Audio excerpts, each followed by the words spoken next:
हाय, मैं संजीत शर्मा आप सभी को आपका YouTube channel study with Sanjeet Sharma में स्वागत करता हूं।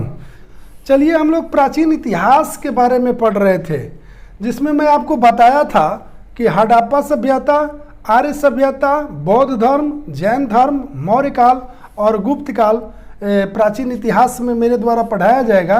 तो इसमें हम लोग बौद्ध धर्म और जैन धर्म को पढ़ लिया है।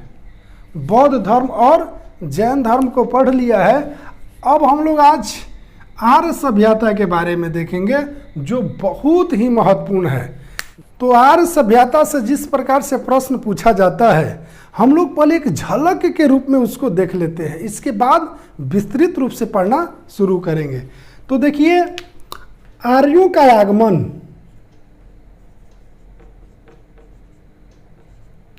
पूछता है कि आर्यों का आगमन भारत में कब हुआ था। तो आर्यों का आगमन जो है वो 1500 ईसा पूर्व में हुआ था।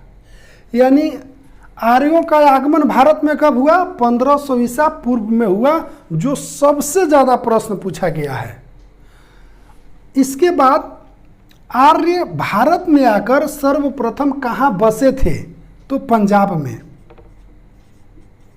पंजाब में थे।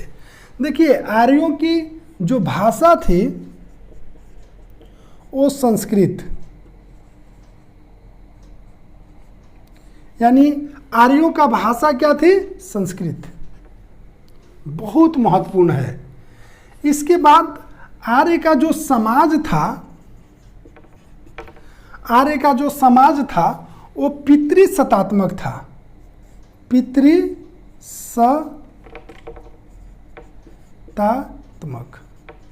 यानी आर्य का समाज कैसा था? पितृसत्तात्मक था, पिता प्रधान होता था। तो देखिए, अभी तक हम लोग देखें कि आर्यों का आगमन 1500 ईसा पूर्व में हुआ था। आर्य भारत में आकर सर्वप्रथम कहाँ बसे थे?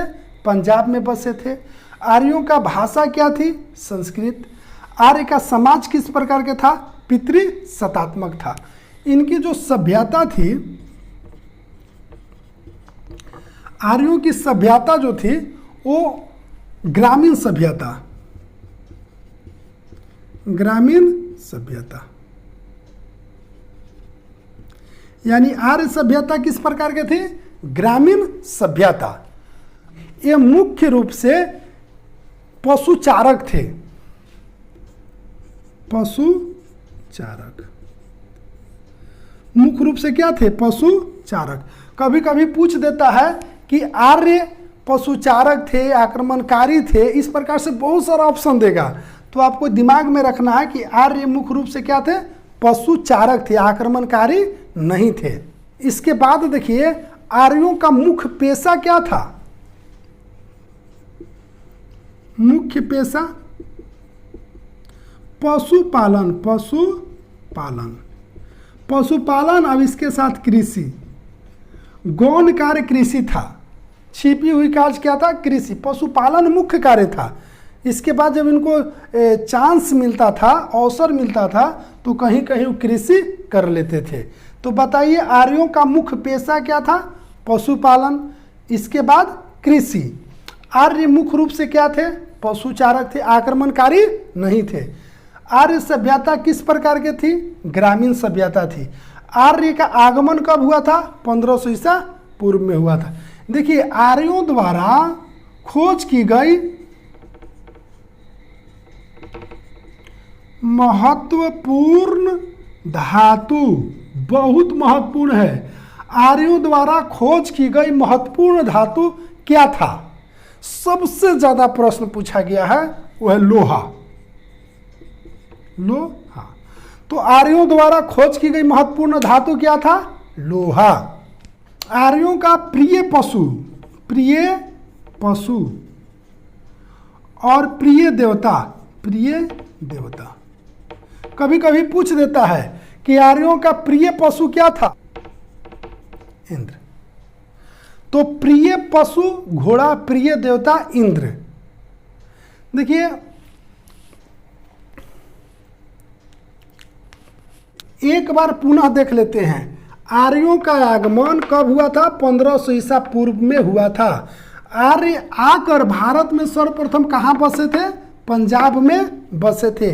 आर्यों की भाषा क्या थी? संस्कृत। आर्यों का समाज किस प्रकार के था? पितृसत्तात्मक, मातृसत्तात्मक नहीं, पितृसत्तात्मक। आर्य सभ्यता थी किस प्रकार की थी? ग्रामीण सभ्यता, शहरी सभ्यता नहीं, ग्रामीण सभ्यता। आर्य मुख्य रूप से क्या थे? पशु चारक, आक्रमणकारी नहीं, पशु चारक। आर्य का मुख्य पेशा क्या था? पशु पालन, यानी आर्थिक व्यवस्था का मुख्य साधन क्या था? पशुपालन। कभी कभी ऐसे पूछता है कि आर्थिक आर्य द्वारा खोज की गई महत्वपूर्ण धातु क्या है? लोहा, बहुत महत्वपूर्ण है। और प्रिय पशु कौन था? घोड़ा। और प्रिय देवता कौन थे? इंद्र। देखिए यहाँ तो इसके बारे में हम चर्चा करेंगे, लेकिन एक बार यहाँ बोल देता हूँ कि 1000 ईसा पूर्व में लोहा का खोज किया गया था आर्यों द्वारा। अब देखिए आर्य सभ्यता में बाल विवाह और पर्दा प्रथा का प्रचलन नहीं था। पूछता है कि आर्य सभ्यता में बाल विवाह और पर्दा प्रथा का प्रचलन था कि नहीं? नहीं, न तो बाल विवाह था और न ही पर्दा प्रथा। इसके बाद देखिए आर्यों का मनोरंजन का मुख्य साधन, मनोरंजन का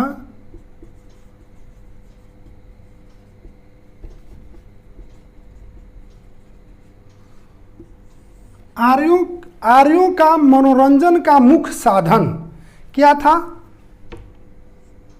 संगीत, घोड़दौड़, रथ दौड़। इसके बाद आर्यों का मनोरंजन का मुख्य साधन था। देखिए आर्य सभ्यता में जो स्त्री आजीवन अविवाहित रहती थी उसको अमाजु कहा जाता था, वाली स्त्री, यानी आजीवन अविवाहित रहने वाली स्त्री को क्या कहते थे? अमाजु कहा जाता था। देखिए ये आर्य का जो प्रशासनिक इकाई, आर्य का जो प्रशासनिक इकाई था वो 5 वर्गों में विभाजित था। आर्य का प्रशासनिक इकाई कितने वर्गों में विभक्त था? 5 वर्गों में विभक्त था। तो कुल, ग्राम, 20,